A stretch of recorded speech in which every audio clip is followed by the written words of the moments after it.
తెలంగాణ ప్రాంతీయవాదం లేకుంటే తెలంగాణ ఉద్యమవాదం తప్పు. జనసేన ఇప్పుడు నడుస్తా ఉంది కదా. నో మీరు చెప్పేది తప్పు. తెలంగాణ వర్సెస్ జనసేన కాదు. ఉమ్, తెలంగాణలో ఉమ్, ఏది జర్నలిజంతో ముసుకేసుకున్నటువంటి కొంతమంది లుచ్చగాలు చేస్తున్నటువంటి ప్రలోభాలు ఉన్నాయి. ఉమ్, దయచేసి దీంట్లో ఉద్యమకారులు తెలంగాణ వాదాన్ని మాత్రం కలపకండి. ఉమ్, ఎందుకనంటే జనసేన పార్టీ కానీ, జనసేన పార్టీ నాయకులు కానీ, జనసేన పార్టీ అధినేత కానీ ఏ రోజు కూడా తెలంగాణని కానీ, తెలంగాణ ఉద్యమాన్ని కానీ, తెలంగాణలో ఉన్నటువంటి నాయకుల పట్ల ఏ రోజు కూడా ఆయన చెడు అభిప్రాయం లేదు. ఎక్కడ కూడా మాట్లాడిన దాఖలు లేవు.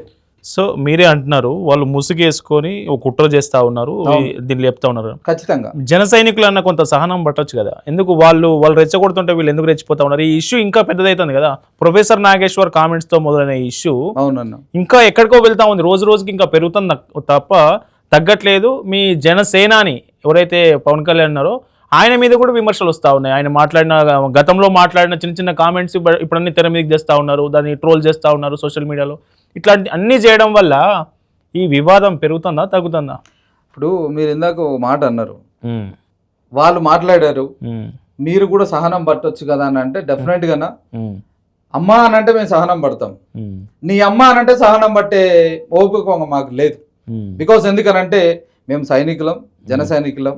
బార్డర్లో ఉన్న సైనికులకు ఎంత అది ఉంటుందో, ఆత్మవిశ్వాసం ఉంటుందో, మా పార్టీకి విశ్వాసంతో కూడుకున్న జన సైనికులకు కూడా మాకు అంతే ఉంటుంది. కాబట్టి అమ్మ అని అంటే డెఫినెట్గా కాలు మొక్కుతాం. కానీ నీ అమ్మ అంటే మాది తెలంగాణనే, తెలంగాణ గడ్డ మీదనే పుట్టినాం. నీకెంత ఉంటుందో నీకన్నా 100 రెట్లు బలంగా మాకు ఉంటుంది. డెఫినెట్గా ఎవరైనా విమర్శకి ప్రతి విమర్శ బాగుంటుంది, కానీ విమర్శ చేసే విధానం ఉంటుంది. నువ్వు మాట్లాడేది నాకు స్వేచ్ఛ ఉంది, వాకు స్వాతంత్రం నాకు ఉంది కదా అని చెప్పేసి ఇంట్లో ఆడవాళ్ళనే కానీ, కుటుంబంలో ఉన్న వ్యక్తులనే కానీ, లేకపోతే పబ్లిక్లో ఉన్న వ్యక్తులనే కానీ, ఒక విలువలతో కూడుకున్న వ్యక్తులు అని అంటారు. మీరే తెలంగాణ వాదం అని చెప్పేసి చాలా మీడియాలో వేస్తూ ఉన్నారు.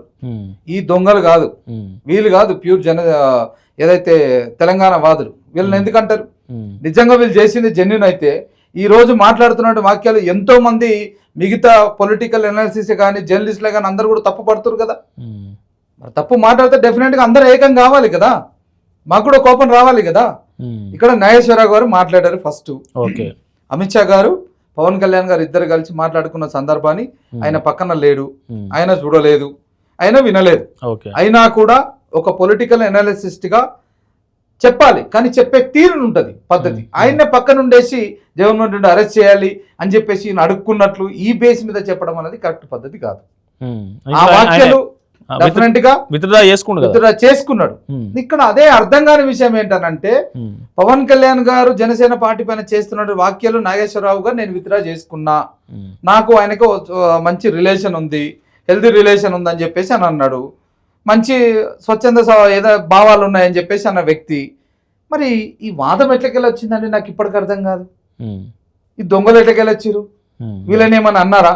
అంటే ముగిసిన అధ్యాయం అనే కామెంట్ ప్రొఫెసర్ నాగేశ్వర్ ఆయన ద్వారానే వచ్చింది. ఇది ముగిసిన అధ్యాయం అయిపోయింది, అవును, నాకు పోలీసులు ఇక్కడికి రాలేదు, నేను నిజానికి ఆ రోజు కూడా నేను పోలీసులు వస్తున్నారనే వార్తలు వచ్చినప్పుడు పోలీసులు కేసు పెట్టలేదు, ఏ ఆంధ్ర పోలీసులు నా ఇంటికి రాలేదు, ఏ ఆంధ్ర పోలీసులు నన్ను పిలవలేదు, ఏ ఆంధ్ర పోలీసులు నన్ను భయపెట్టలేదు.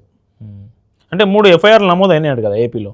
అది కూడా క్లియర్గా చెప్తున్నానండి. వాళ్ళు పెట్టాలి గవర్నమెంట్ అనుకున్నప్పుడు, డెఫినెట్గా ఒక డిప్యూటీ సీఎం అనుకున్నప్పుడు తన గురించి లేనివి ఏదైనా వాక్యాలు మాట్లాడినప్పుడు ఎక్కడైనా రూల్ ఉంటుంది.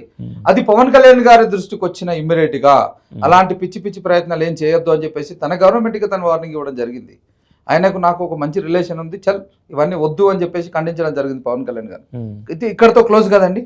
తర్వాత పవన్ కళ్యాణ్ గారు ఏమన్నా మాట్లాడారా? తెలంగాణ వాదం గురించి మాట్లాడారా? తెలంగాణ వ్యక్తుల గురించి మాట్లాడారా?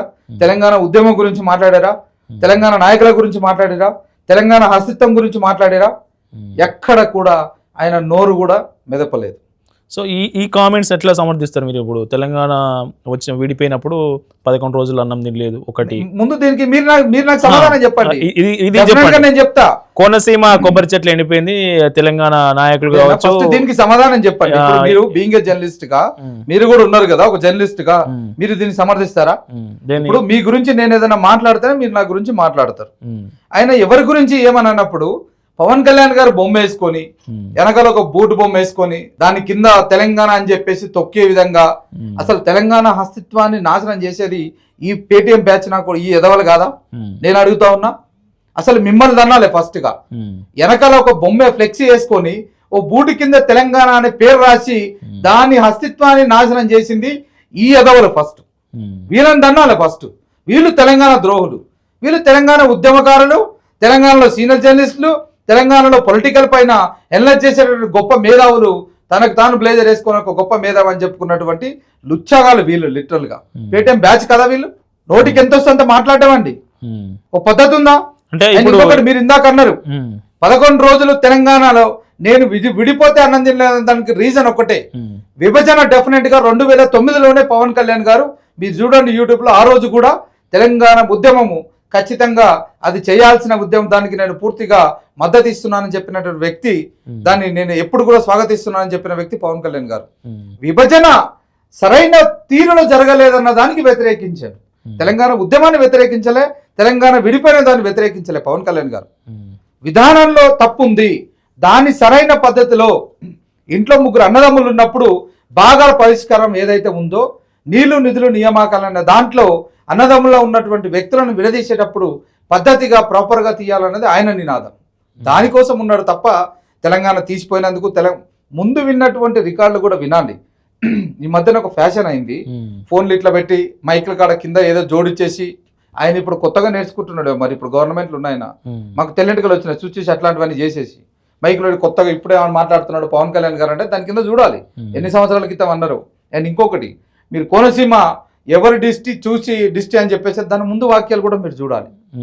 ఇప్పుడు ఒక వ్యక్తి ఇద్దరు కలిసి మాట్లాడుకుంటే వీళ్ళు చెప్పేటి అవన్నీ అవే చెప్తా ఉన్నారు కదా. సో ఇప్పుడు ఇట్లాంటి కామెంట్సే, దాని ముందు నేపథ్యం గురించి మాట్లాడకుండా ఓన్లీ అవే కామెంట్స్, ఏవైతే హేట్ కామెంట్స్ టువర్డ్స్ తెలంగాణ ఇప్పుడు వీళ్ళు చెప్పే వాళ్ళంతా మనకు రౌండ్ టేబుల్ సమావేశాలు కావచ్చు, అనాలిసిస్ లో కావచ్చు, అంటే ఇవే ఎక్కువ పోర్ట్రేట్ అవుతా ఉన్నాయి. చెప్పడానికి గల ప్రధాన కారణం ఏంటనంటే, ఇప్పుడు ఒక వ్యక్తి దేనికి పనికి రాకుండా, ఏం చేయాలో అర్థం కాకుండా, ఏ రకంగా నేను రోజు ఇంత కూలీనాలు చేసుకొని వాని గురించి వీని గురించి మాట్లాడి పైసలు సంపాదించే స్వభావం అన్నది బేసిక్ ఆడ కూర్చున్న బ్యాచ్ ఇది.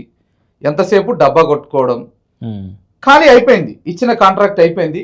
ఇప్పుడు ఎవరిని పట్టుకుంటే మాకు పైసలు వస్తాయి, ఎవరిని పట్టుకుంటే మాకు పూట గడుస్తుంది, ఎవరి గురించి మాట్లాడితే మాకు యూట్యూబ్లలో ఉన్నటువంటి వ్యూస్ పెరుగుతాయి అని చెప్పేసి ఒక విలువల గల వ్యక్తి గురించి మాట్లాడాలి. కాబట్టి పవన్ కళ్యాణ్ టాపిక్ తీసుకున్నాడు. ఆయన కూడా అన్నాడు, నాగేశ్వరరావు గారు నోటుకుంటా క్లియర్గా చెప్పారు, పవన్ కళ్యాణ్ గారి గురించి మాట్లాడిన తర్వాత నాకు వ్యూస్ పెరిగినాయి, నాకు డబ్బులు వచ్చినాయని చెప్పి ఆయనే డైరెక్ట్ ఒప్పుకున్నాడు నాగేశ్వరరావు గారు. పవన్ కళ్యాణ్ గారు కూడా చెప్పారు, నా గురించి మాట్లాడితే వాళ్ళకి డబ్బులు వస్తున్నాయంటే సంతోషమే కదా, వదిలేయండి అని చెప్పేసి అని అన్నాడు. అలాంటి మూర్ఖులు వీళ్ళు, లెఫ్టిస్ట్ భావజాలంతో కూడుకున్నటువంటి వ్యక్తులు అక్కడ ఉన్న వాళ్ళందరూ కూడా, ఏ ఒక్కరు కూడా బలంగా ఒక హిందూ సమాజం భారతదేశంలోనే ఇది నా దేశం అన్నటువంటి వ్యక్తులు ఎవరు కూడా కాదు అక్కడ ఉన్నోళ్ళు. అందరూ లెఫ్టిస్ట్ భావజాలే. మీకు తెలియదా నాగేశ్వరరావు గారి మెంటాలిటీ ఏంటన్నది? ఏమండి, పాశం యాదగిరి గారి గురించి తెలియదా? పాశం యాదగిరి గారు ఏం మాట్లాడతారు? ఆయనకున్నటువంటి ఎంతో మంది జర్నలిస్టులను, ఆయన అంటే గౌరవం, ఎంతో మందిని అడ్జేస్తారు. ఈ రోజుతో ఆ గౌరవం కూడా సంకనాగిపోయింది ఆయన మీద.